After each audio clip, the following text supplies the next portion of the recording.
Welcome back, friends. We are here for another episode of the Whole Life Vitality Podcast. And today we are blessed with the most amazing guest. I'm so excited to talk to Nicole Persinger today. She is a friend of mine and also a past client that has just an epic story that I am so excited to share with you today. So, Nicole, hi, welcome. Thank you. Thanks for having me. So excited that you're here. All right. So you came to me because you were specifically looking for something. What were you looking for exactly? Well, it's kind of a long story. Yeah. So I don't know where you want me to start. Okay, let's see.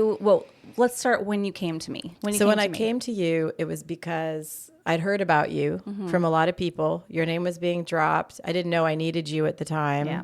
I've been battling my own issues with food and exercise, and I'd been dealing with them. I'd been trying to heal myself for about 2 years, and I was doing pretty good, but I felt really stuck. And I remember the specific event was I was getting myself my 10th cup of coffee for the morning, trying not to eat until I absolutely had to. Yeah. And I thought to myself in that moment, Nicole, you're no different than someone who has anorexia. And I said, you need help. And then I decided, I think your name had been dropped to me the day before that week. And I said, okay, I think it's time for you to call Lauren and see what's going on. Yeah. What brought you to that moment? So now that we know why you came to me, then let's go back and talk about like what brought you to that moment there where you were having 10 cups of coffee in the morning and trying to not eat. You had been on quite the health journey previous to that. Yeah. So, I mean, we can go back to when I started dieting, which was in high school, which is probably when a lot of people start dieting for a variety of reasons. And then it just became a part of my life. And I was really good at it, really good at manipulating my body. I love the process of accomplishing things. So it was very satisfying to me. So throughout my 20s, I got really involved in the running community and setting goals through running. And then, of course, there's the food stuff that goes with it, and was always pretty skinny, you know? Yeah. And then in my 30s, I started having kids and really enjoyed getting really fat, having permission to be fat, and then really enjoyed the process of getting really skinny again. And I did that for 5 years because I had 4 kids. And then I jumped right back into fitness and diet and exercise, and was on a journey of doing obstacle course racing, running, triathlon, and it all accumulated with an Ironman. And so that's a huge deal. Like, just for our audience, if you don't know what an Ironman is, it is, how far is that swim? I don't remember. I think it's 2.4 mile swim, 116 mile bike, and then you finish it with a marathon. Yeah, full marathon, 26.2, 26.2 mile run. And that's a while. That's like, what, 5 hours, 6 hours? No, it was like 12. 12 hours. 12 hours. For the whole thing. 12 hours and 45 minutes. Okay, so if you can just imagine, like, even walking for 11 hours, but you weren't. You were like busting all out for 11 hours. Girl, that's intense. That's amazing. Yeah. What a huge accomplishment. Yeah, it was great. I loved it. I got a lot of positive reinforcement for the lifestyle that I had. I was very thin and very fit. And after the Ironman, I set more fitness goals to stay fit and thin. And then I hit a wall and it wasn't fun anymore. Yeah.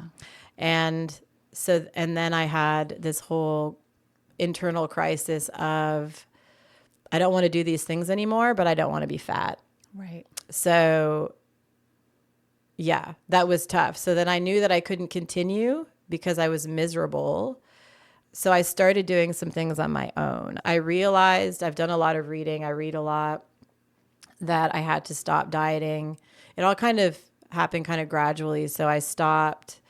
Yeah, I just started eating whatever I wanted, I guess you could say. Like, I started on my own journey with that, which was fine, but it was still very, I don't know. It's almost like that defiant teenager when they hit that point and they're like, you know what, screw the rules. I'm going to do whatever the heck I want. And it's almost like giving the middle finger to the diet.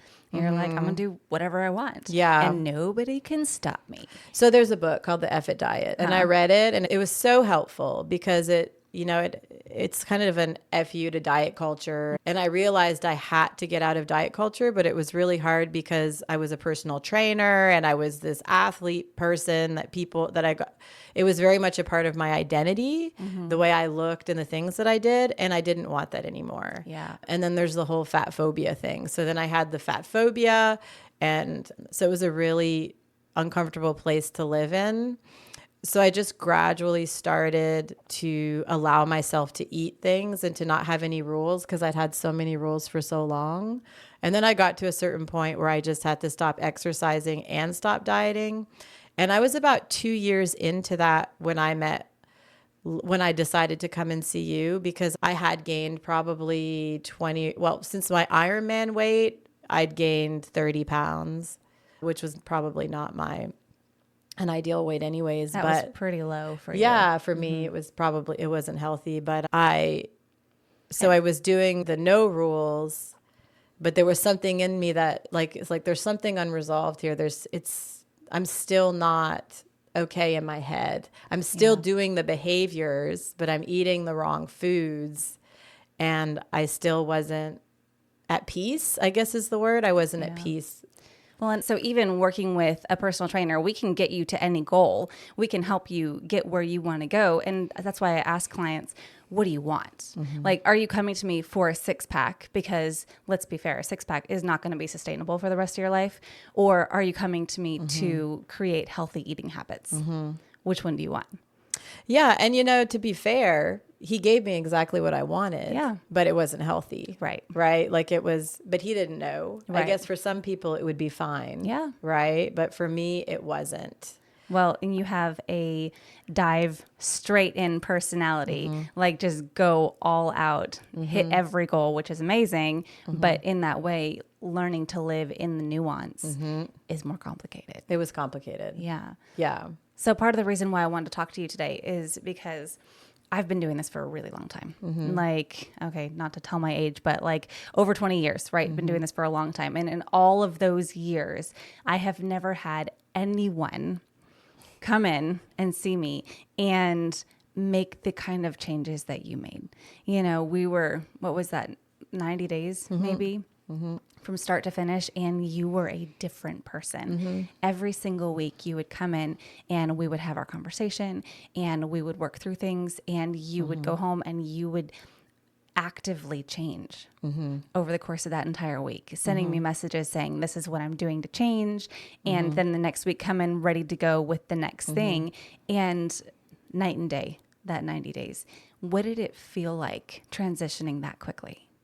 So I think that when I'm ready to do something, I'm ready. Yeah. Like, people get the misconception that like I jump in and that it happens quickly. But like we talked about, it was 2 years of back work. Yep. Right. There's 2 years of stuff that I had to do. And then I got to a point where I couldn't do it on my own anymore. Right. So I came in very ready to change. Yeah. And I was just tired. I was tired. I couldn't live like that anymore. And when I decide to do something, I do it. Yep. And it was hard. Like, you challenged me, and I really believed you helped me to believe that it didn't have to be like that. Yeah. And that if I did the work, that I could have peace in my brain. Yeah. And I was really surprised that it happened at all. Because I didn't believe that I could be any different. Yeah, that you could actually have some sort of peace between you and your body and what you're consuming. Yeah. And how I move it. Yeah. Like you told me how, like, I live in black and white. Yeah, I live in black and white. And it was figuring out, like, just really understanding that there is no right and wrong in it, right? That it's figuring out.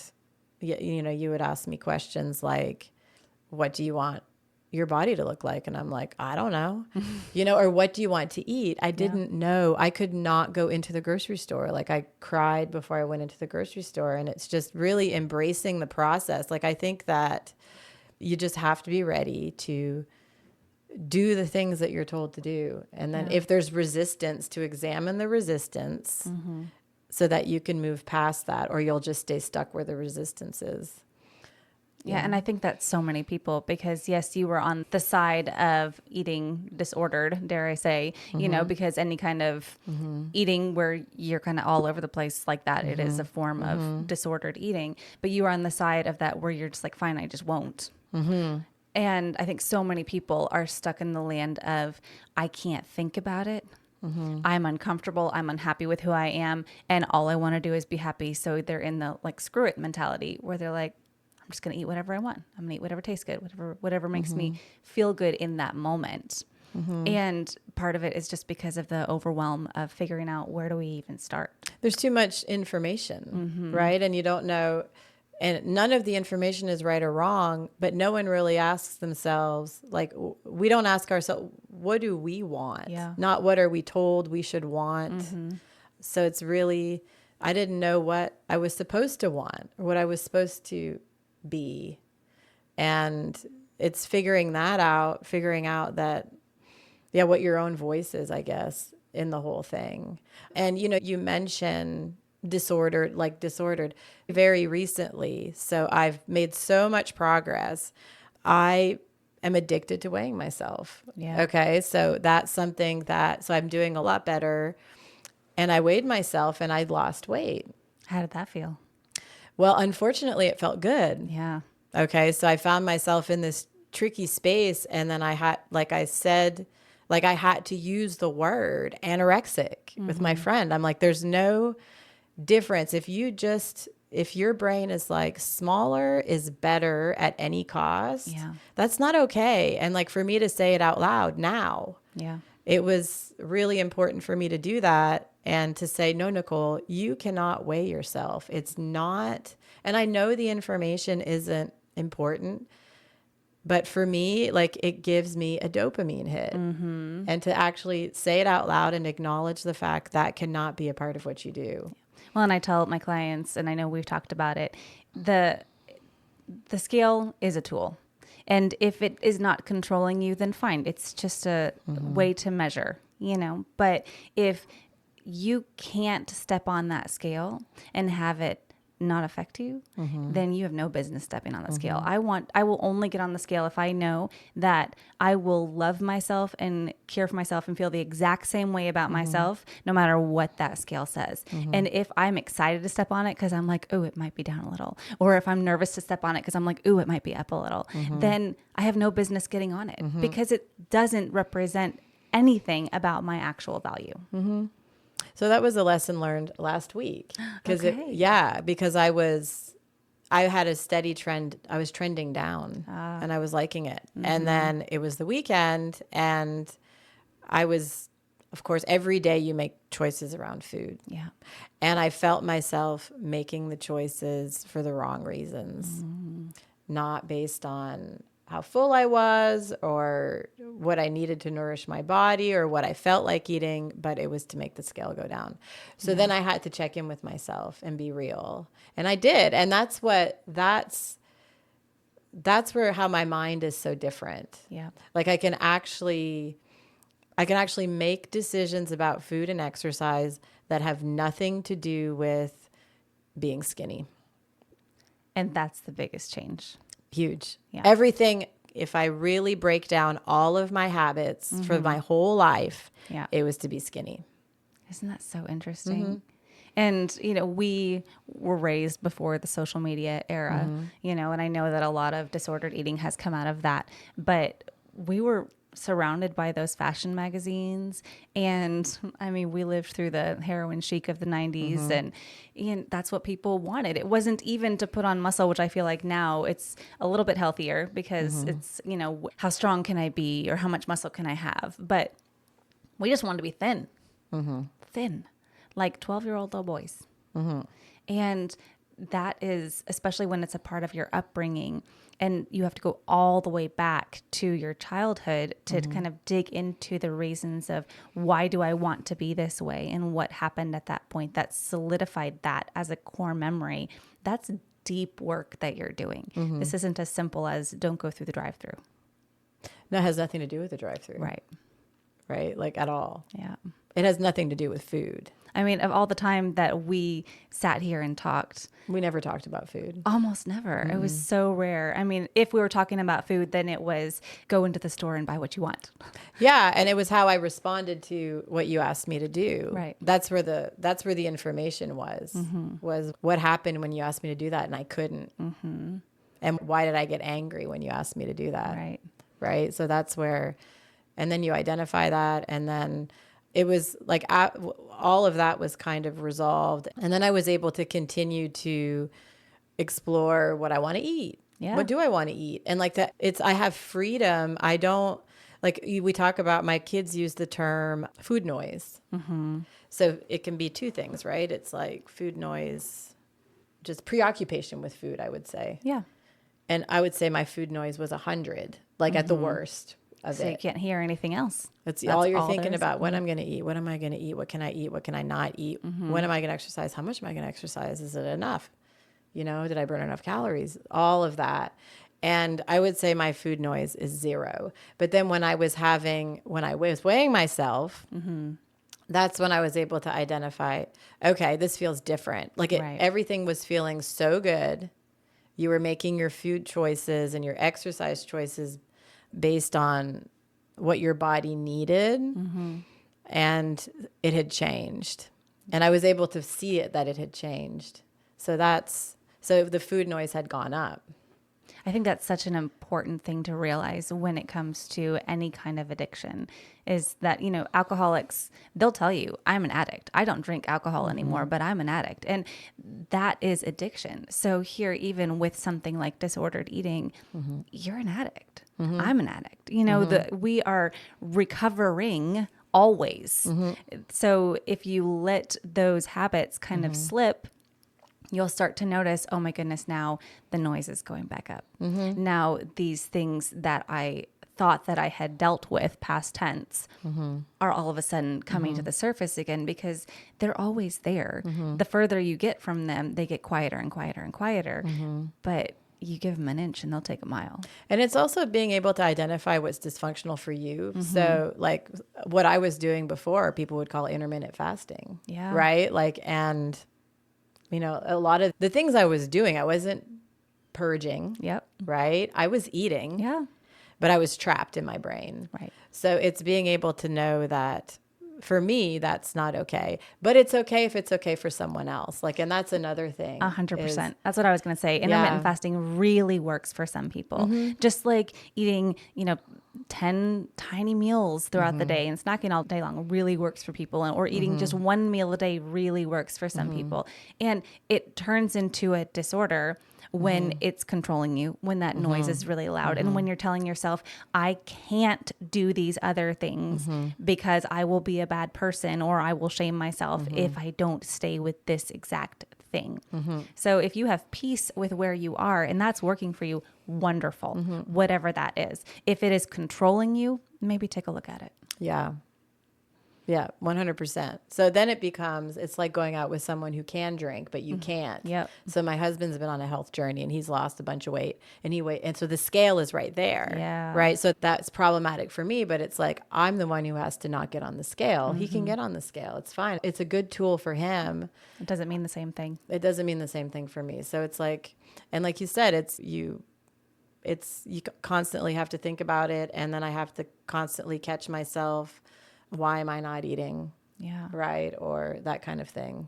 So one of the exercises that we did when you were on that journey was you would sit down with a meal, you would eat part of your meal, and then you would do a check-in. Do you remember when you were doing those? I remember the first time when I first started working with you, I was at this thing and we were having lunch as a group. And I remember sitting with my lunch and watching everyone eat their lunch. And I remember coming back and I was so tortured with my lunch. It was so stupid, but I didn't know how to eat. Yeah. I didn't know what to do with my food.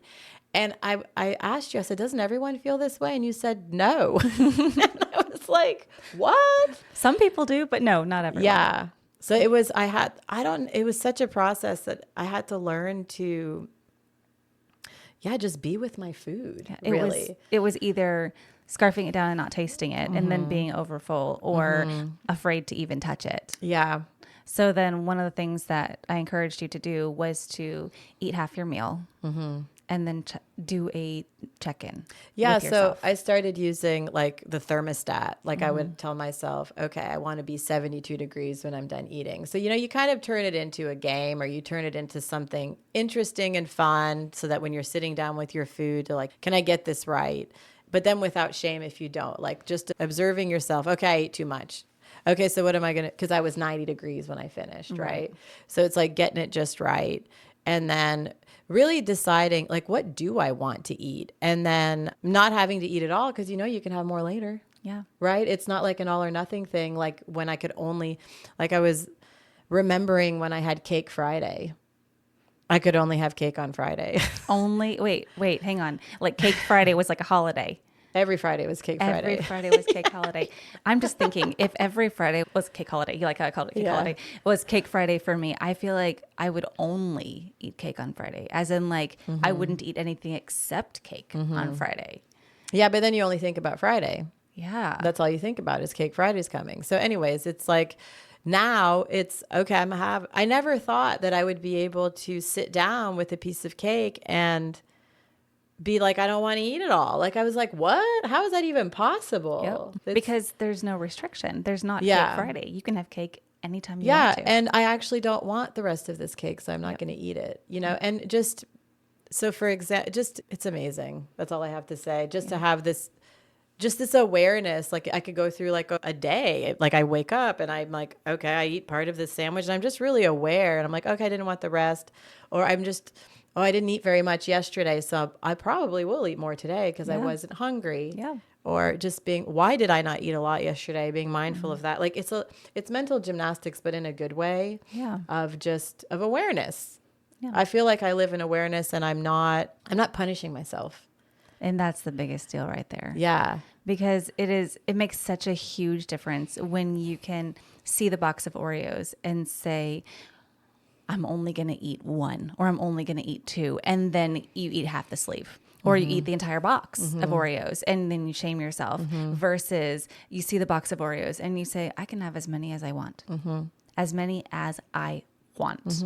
Now, how many do I actually want? So you eat one. How do I feel? Well, you know what? That's actually all I wanted. Or maybe you eat half the sleeve, you know, because how many did you actually want? But when you're not shaming yourself for what you're consuming, then there's room to just be with it and enjoy it. And then maybe you want another Oreo the next day, or maybe it's years again before you want an Oreo because you kind of scratch that itch and you're done, but that when it's 100, when that noise is turned all the way up and all you can hear is, well, if I don't eat the Oreos now, I'll never be able to have Oreos again. Then you never stop thinking about Oreos. And then you eat them all and then you feel sick and then you feel shame. But I have to say that the 2 years that I spent eating whatever I wanted was really important. Yeah. I couldn't have skipped that. Right. It was rebuilding trust. Yes. And that's the other thing that you told me. You said, like, your body doesn't trust you. Yeah. And I'm like, yeah, it shouldn't trust me because I'm not trustworthy. Yeah. And then when I started, see, and this is the tricky part, when I started noticing changes in my body, when I stepped on the scale and saw that I'd lost weight. But here's something I need to mention, though, is that the whole time I was working with you, I started feeling lighter. And I would get on the scale and weigh exactly the same. Yep. And that was a really good lesson for me, that it really has nothing to do with the scale, because I felt 100% better, but the scale was the same, and it had to be the same because my body was right. It couldn't trust me yet. Yep. I was not trustworthy. And what felt lighter was all the emotional weight you were carrying. It just, you were dropping baggage left and right, girl. Yeah. It was great. So then when recently I noticed that, so the scale was going down because my habits evolved. I went from this dysfunctional overexerciser and dieter to nothing for 2 years. And then when I was working with you, I was still not exercising, but I was working on the food because it's one thing at a time. And then when my husband started his health journey, we started going to the gym. And then it was great because I just did what he did. So it was very important that it wasn't structured. You just did what felt good. I did what felt good. Yeah. We were swimming. Yeah. So cumulatively, I was moving more. I was eating mindfully. Yep. So then my body started trusting me. and I started losing weight. And then that was the next test. What are you going to do with this information? Yep. Right. And I was able to move through that quickly. And I think that's because of all of the tools that I learned. Right. So I was able to recognize the feeling that, no, this isn't where you want to go. And, to get back on the path of where I had been. So that was huge. My body trusts me now because I am trustworthy, because I'm making the decisions for the right reasons, not for the wrong reasons. That's what we get trapped in. You can never bully yourself into the person you want to be. Yeah. The only way it works is to love yourself there, to love yourself where you are, and then to encourage yourself. And the awesome thing is, I think that so many people think, well, if I let myself eat whatever I want, if I listen to my body, then, and I don't trust my body, I don't trust those desires that I have, then I'm just going to, every day is going to be Cake Friday. And I'm just going, that's what I want. Every day is going to be fast food and cake and cookies. And I'm never going to get actually where I want to be because I'm going to always be doing what I want. Well, what you don't realize is as you learn to respect your body, as you learn to trust yourself and your body learns to trust you, then you start wanting to make positive changes for yourself. What happens when you love someone? You want to do nice things for them. You want to be with them. You want to cherish them. You want to take care of them. I feed my children well because oftentimes better than I feed myself, because I'm like, I want to care for them and make sure they're okay and make sure they're happy and make sure they're healthy and make sure they're well. That's what we do when we love and cherish something. And if we're not treating ourselves that way, then there's a disconnect in how we feel. And your body knows if you're lying to it. 100%. So if you're like, no, I'm not doing this because I want to be skinny. Yeah. And it won't let go until it knows that you're actually genuinely. Yep. And that's what it's, and you just have to do the work. You just have to keep at it. And when you fully release, then it's true. There's this fear of, I'm going to be 600 pounds but you have to be able to, you have to be okay with gaining some weight. Like for me, it was, like everyone's journey is different. Everyone has different struggles. But for me, I had to, I guess in a way, like put my ego aside. Yep. Right. And be like, it's not the end of the world if I'm 30 pounds heavier. Yeah. Right. Here I am 30. And that's not why I was miserable. I wasn't miserable because I was 30 pounds heavier. I was miserable because I didn't know how to eat or to exercise. Yep. The body positivity movement, in theory, I just absolutely love. But I feel like on some levels, people have used it as an excuse to not treat themselves well, which is just the same thing we're talking about, but on the opposite end of it. But the reality is you will never love yourself any other way until you love yourself how you are. And so you're like, it's the deferred joy plan, the deferred happiness plan. I'll be happy when I've lost 20 pounds or when I have a six pack or when I make this much money or whatever. But if you're not happy where you are with who you are, it doesn't matter what you do. You're not going to be happy there either. It will never be enough. It's never enough. Because I think back to all my different phases of skinniness. It was never enough. Yeah. And then I just lived in fear of the opposite. I remember after the Ironman, I was like, okay, I have the body that I want. Now I just have to keep it. Yeah. And anytime you squeeze and hold on to something so tight like that, it doesn't work because the only constant in life is change. And even 5 seconds from now, breathing in air and cells changing and dying and regrowing and all the things that are happening, you will never be the same person that you are right now, ever again, which is so awesome. Yeah. Because that means that change is always happening and you always have an opportunity to turn into that healthy, happy version of yourself. Yeah. It's so cool. Thank you so much.